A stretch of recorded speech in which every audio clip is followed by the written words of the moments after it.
कल्पना करा, प्रकाशाचा एक छोटासा किरण एक महत्वाचा संदेश घेऊन एका महाभयंकर प्रवासाला निघालाय. आणि त्याचं ध्येय काय? तर मानवी केसापेक्षाही पातळ असलेल्या काचेच्या धाग्यामधून हजारो किलोमीटरचा प्रवास करून आपला संदेश अचूकपणे पोहोचवणं. आज आपण प्रकाशाच्या याच रोमांचक आणि धोकादायक प्रवासाचा वेध घेणार आहोत. तर मग प्रश्न हाच आहे की प्रकाशाचा हा छोटासा कण एवढ्या लांबच्या आणि अवघड प्रवासात स्वतःला टिकवून कसा ठेवतो? त्याला नक्की कोणत्या आव्हानांना तोंड द्यावं लागतं? चला, या प्रश्नाचं उत्तर शोधायला सुरुवात करूया. तर आपल्या या गोष्टीतला हिरो आहे प्रकाशाचा एक पल्स, ज्याला एक अत्यंत महत्त्वाचा संदेश घेऊन जायचा आहे.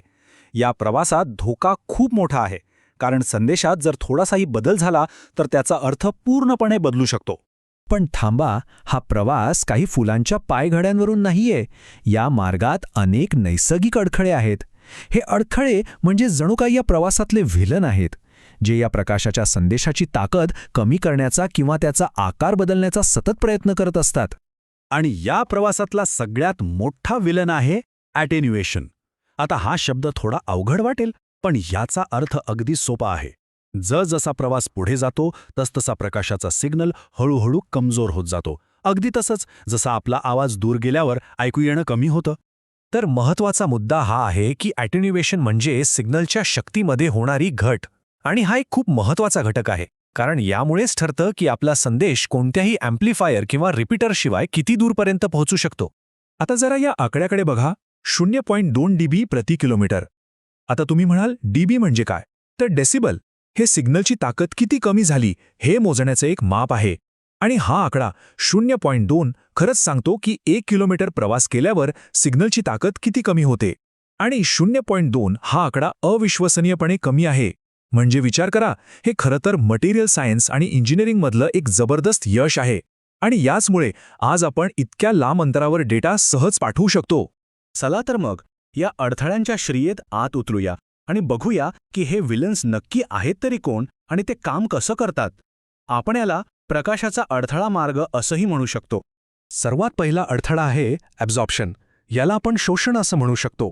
ऑप्टिकल फायबर बनवण्यासाठी वापरली जाणारी सिलिका काच कितीही शुद्ध असली तरी त्यात अगदी सूक्ष्म प्रमाणात काही अशुद्धी असतातच. आणि या अशुद्धी काय करतात? त्या प्रकाशाची ऊर्जा शोषून घेतात आणि तिचं उष्णतेत रूपांतर करतात. हे ॲब्झॉर्प्शन आहे ना, ते 2 प्रकारचं असतं. एक आहे इंट्रिन्सिक, जे काचेच्या मूळ गुणधर्मांमुळेच होतं, पण सुदैवाने ते आपल्या वापरातल्या तरंगलांबींच्या बाहेर घडतं. आणि दुसरं जे जास्त महत्त्वाचं आहे ते म्हणजे एक्स्ट्रिन्सिक. हे धातू किंवा पाण्याच्या सूक्ष्म कणांसारख्या बाहेरच्या अशुद्धींमुळे होतं. लांब पल्ल्याच्या कम्युनिकेशनमध्ये हाच खरा चिंतेचा विषय आहे. आणि हा चार्ट बघा, हे म्हणजे जणू काही त्या धोक्याच्या जागांचा नकाशाच आहे. जिथे जिथे आलेख उंच गेला आहे ते म्हणजे धोक्याचे पर्वत आहेत. या ठिकाणी पाण्याच्या अशुद्धीमुळे प्रकाशाचं जास्त शोषण होतं. त्यामुळे आपल्या सिग्नलला या पर्वतांमधून नाही तर त्यांच्यामधल्या सुरक्षित दऱ्यांमधून प्रवास करावा लागतो.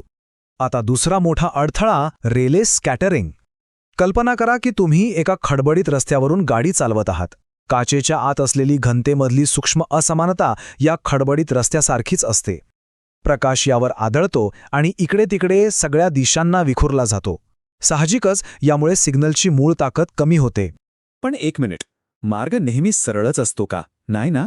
समजा फायबर ऑप्टिक केबलला वळण द्यावं लागलं किंवा ती कुठे वाकली तर मग काय होतं? हे बघा, या चित्रात जेव्हा फायबरला असं तीव्र वळण मिळतं ना, तेव्हा प्रकाशाचा काही भाग सरळ पुढे जाण्याचा प्रयत्न करतो आणि त्या वळणावरून बाहेर निसटून जातो. जणू काही तो लीक होतो. यालाच बेंडिंग लॉस असं म्हणतात. आणि यामुळेही सिग्नलची शक्ती कमी होते. आत्तापर्यंत आपण बघत होतो की सिग्नल कमजोर कसा होतो, पण एक अजून वेगळा आणि त्याहून मोठा धोका आहे. तो म्हणजे सिग्नलचा मूळ आकारच बदलणं, म्हणजे संदेशाचाच गोंधळ होणं. या प्रक्रियेला डिस्पर्शन असं म्हणतात. डिस्पर्शन अनेक कारणांमुळे होतं. पहिलं आहे क्रोमॅटिक डिस्पर्शन. म्हणजे काय? तर प्रकाशातले वेगवेगळे रंग ते थोडे वेगवेगळ्या स्पीडने धावतात. दुसरं आहे मोडल डिस्पर्शन, जे मल्टीमोड फायबरमध्ये होतं. यात प्रकाश वेगवेगळे मार्ग निवडतो. त्यामुळे काही लवकर पोचतात तर काही उशिरा. या सगळ्याचा परिणाम एकच होतो. सुरुवातीला जो एकदम सुस्पष्ट पल्स होता तो पसरतो आणि अस्पष्ट होतो. आणि यामुळे एका बिटची माहिती दुसऱ्यामध्ये मिसळण्याचा धोका निर्माण होतो. बरं, इतके सगळे अडथळे आहेत, इतके विलन्स आहेत, मग आपला डेटा आपल्यापर्यंत सुरक्षित पोहोचतो तरी कसा? इथंच खरी इंजिनियर्सची कमाल आहे. चला पाहूया ते या सगळ्या आव्हानांवर मात कशी करतात. याचं उत्तर आहे योग्य मार्गाची निवड. आठवतोय तो धोक्याचा नकाशा? इंजिनियर्स बरोबर त्याच नकाशातल्या सर्वात खोल दऱ्या शोधतात.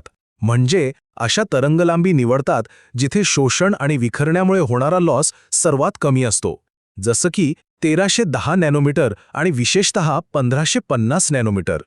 या टेबलमध्ये आपण स्पष्टपणे पाहू शकता की 1550 NM वर लॉस फक्त 0.2 dB पर किलोमीटर इतका कमी आहे. तर थोडक्यात सांगायचं झालं तर हा विजय 4 मुख्य गोष्टींवर अवलंबून आहे. 1. अत्यंत शुद्ध काचेचा वापर. 2. योग्य तरंगलांबीची निवड. 3. फायबरचं अचूक डिझाईन. आणि 4. इन्स्टॉलेशन करताना तीक्ष्ण वळणं टाळण्याची काळजी घेणं. या सगळ्या गोष्टी मिळून प्रकाशाच्या संदेशाचा प्रवास यशस्वी करतात. तर पुढच्या वेळी जेव्हा आपण इंटरनेटवर काहीही बघाल, मग तो व्हिडिओ असो किंवा एखादा मेसेज, तेव्हा एक क्षणभर विचार करा.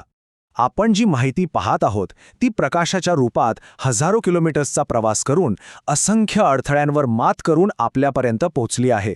हा खरंच रोजच्या आयुष्यातला एक छोटासा चमत्कार नाही का?